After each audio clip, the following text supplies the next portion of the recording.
Hello students, good morning. Welcome to Vedic classes. आज के video में हम लोग क्लास 10th सीबीएसई का डिटेल सिलेबस एनालिसिस करने वाले हैं। किस सब्जेक्ट का? तो साइंस का। साइंस में फिजिक्स का, केमिस्ट्री का और बायोलॉजी का। ओके, तो आगे बढ़ते हैं। देखिए, जनरल इंस्ट्रक्शन, क्या क्या इंस्ट्रक्शन है। सबसे पहले सावधान हो जाइए। क्यों? क्योंकि इस बार 2 टर्म में एग्जामिनेशन नहीं होने वाला है। इस बार केवल एक ही एग्जाम होगा। There will be an annual examination based on entire syllabus. Okay, no term 1 and term 2। Term 1 term 2 इस बार नहीं होगा। एक ही एग्जाम होगा, वही आपका एनुअल एग्जामिनेशन होगा, बोर्ड एग्जामिनेशन होगा। ओके, नेक्स्ट आगे बढ़ते हैं। रेशनलाइज्ड सिलेबस विल बी देयर। क्या डिलीटेड पोर्शन है, क्या पढ़ना है, नहीं पढ़ना है, सब बताएंगे एक एक करके। The annual examination will be of कितना मार्क्स? 80 मार्क्स का एग्जाम होगा एनुअल एग्जामिनेशन, जो एक ही एग्जाम होने वाला है इस बार।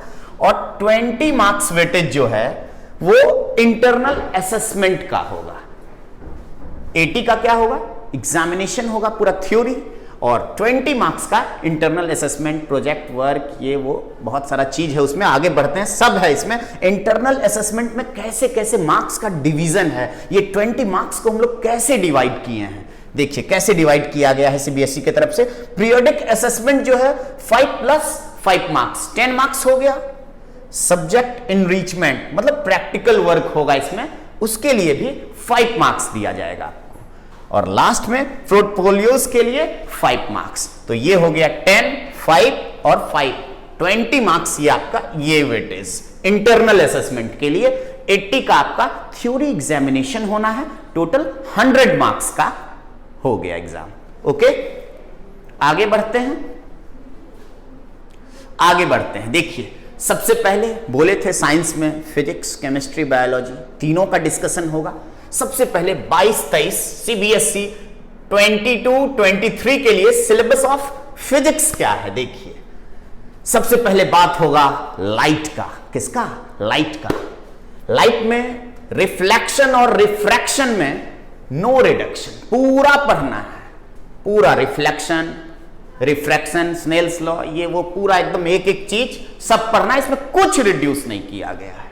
आगे बढ़ते हैं। ये human I and colourful world, इसमें एक टॉपिक होगा डिलीटेड पोर्शन क्या है। एनसीईआरटी के हिसाब से हम लोग डिलीटेड पोर्शन तैयार किए हैं।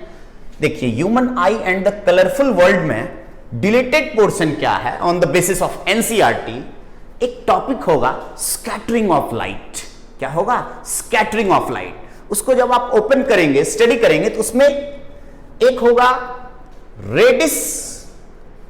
Reddish appearance of sun at sunrise and sunset. उगता हुआ सूरज और डूबता हुआ सूरज लाल ही क्यों दिखाई देता है, क्या कारण है? ऐसा सब कुछ रीजनिंग क्वेश्चन उसमें होंगे। तो वो पोर्शन जो है ना डिलीटेड पोर्शन में है, उसको नहीं पढ़ना है। पढ़ सकते हैं पर सीबीएसई के एग्जामिनेशन में नहीं पूछा जाएगा। ओके, आगे बढ़ते हैं। अगर इलेक्ट्रिसिटी की बात करें, नो रिडक्शन, पूरा पढ़ना है इलेक्ट्रिसिटी। ओके, आगे बढ़ते हैं। अगला टॉपिक है magnetic effect of electric current. इसको ध्यान से देखिएगा। इसमें डिलीटेड पोर्शन जो है, बहुत ज्यादा चीज इसमें डिलीट किया गया है, सबसे ज्यादा इसी में। जैसे पहला है इलेक्ट्रिक मोटर। ठीक, एनसीईआरटी के अकॉर्डिंग पेज नंबर 232 ओपन करके देखिएगा तो आपको मोटर मिलेगा। कोई दिक्कत? मोटर मिलेगा। इलेक्ट्रोमैग्नेटिक इंडक्शन भी हटा दिया गया है। वो फराडे का फेमस लॉ है इलेक्ट्रोमैग्नेटिक इंडक्शन, उसको भी रिड्यूस कर दिया गया है, डिलीट कर दिया गया है एनसीईआरटी के अकॉर्डिंग पेज नंबर 233। आगे बढ़ते हैं। फ्लेमिंग राइट हैंड रूल, यही है, पढ़ेंगे, जो बच्चे पढ़ेंगे वो जानेंगे। फ्लेमिंग राइट हैंड रूल जो है वो रिड्यूस कर दिया गया है। इलेक्ट्रिक जनरेटर, क्या है? इलेक्ट्रिक जनरेटर, मोटर और जनरेटर दोनों हटा दिया गया। एनसीईआरटी के अकॉर्डिंग पेज नंबर 236 में मिलेगा आपको जनरेटर। क्लियर है? एक्सरसाइज में भी कुछ क्वेश्चंस इस टॉपिक से रिगार्डिंग, जैसे question number according to NCERT, ठीक है, क्वेश्चन नंबर 2, 4, 11, 12, 13, 14 एंड 16। ओके, आगे बढ़ेंगे। ये जो नीचे में लिखा हुआ है ये अलग अलग चैप्टर है, 2 चैप्टर है, एक है सोर्सेस ऑफ एनर्जी और दूसरा है sustainable management of natural resources. ये दोनों चैप्टर डिलीट कर दिया गया है। ओके, 22-23 एग्जाम के लिए क्लियर है। अब देखिए ध्यान से, ये जो पूरा बताया गया इसका पीडीएफ लिंक में दिया गया है, वहां से डाउनलोड कर सकते हैं। इतना क्लियर है।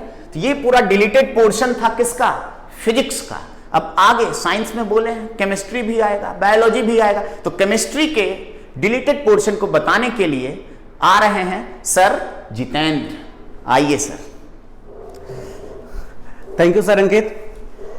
मेरे प्यारे बच्चों, आप लोग ने अभी देखे होंगे अंकित सर आपको फिजिक्स के बारे में बताएंगे, जो जो सिलेबस डिलीट हो चुका, और हम आपके teacher chemistry teacher sir Jitendra, और अभी आपको केमिस्ट्री के बारे में बताएंगे। ओके मेरे प्यारे बच्चों, अभी देखते हैं हम लोग अकॉर्डिंग टू एनसीईआरटी अपने पास 5 चैप्टर पढ़ने के लिए है। Chemical reaction and equation, acid base and salt, metal and non metal, carbon and its compound, periodic classification of element. तो मेरे प्यारे बच्चों, अब हम लोग एक एक चैप्टर वाइज देखते हैं कौन कौन सा सिलेबस में डिलीट हो चुका है।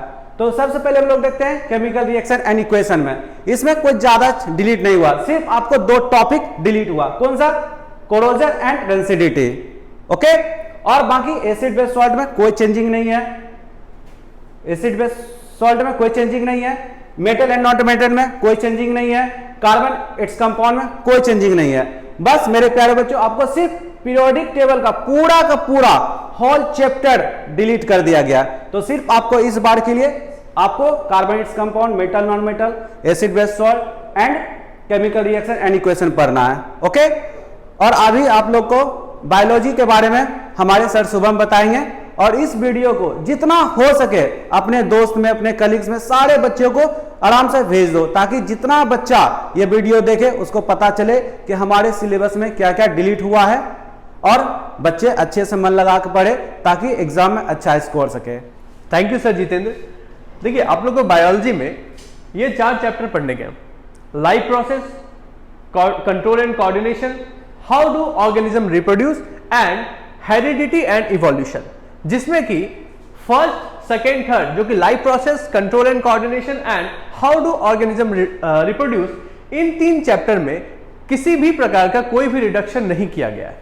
तो इन तीनों में आपको हर एक टॉपिक सही तरीके से कंट्रोल, सही तरीके से पढ़ने की जरूरत है और सही प्रैक्टिस की जरूरत है। बच गया last chapter heredity and evolution. Heredity and evolution में इसमें जो पोर्शन डिलीटेड है वो है इवोल्यूशन। इवोल्यूशन का पूरा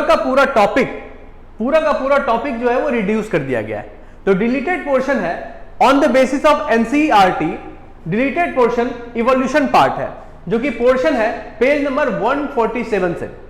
इसको पूरा का पूरा रिड्यूस कर दिया गया, और इसके बेसिस पे जितने भी क्वेश्चन है एनसीईआरटी में, question number 2, 3, 5, 6, 7, 8, 9 and 10, in questions को नहीं पढ़ना है, रिड्यूस कर दिया गया, क्योंकि ये क्वेश्चन किसके लिए है? इवोल्यूशन पार्ट के लिए।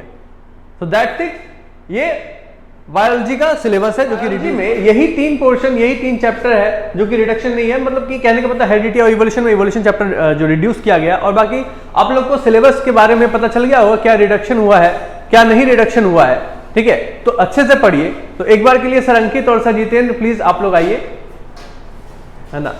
ठीक है, देखिए पढ़ना, जो सिलेबस को कंप्लीशन है, सिलेबस कंप्लीट जल्द से जल्द कीजिए और प्रैक्टिस पे ध्यान दीजिए। Practice makes person perfect. ठीक है, तो प्रैक्टिस इंपॉर्टेंट है। सो ऑल द बेस्ट बच्चों।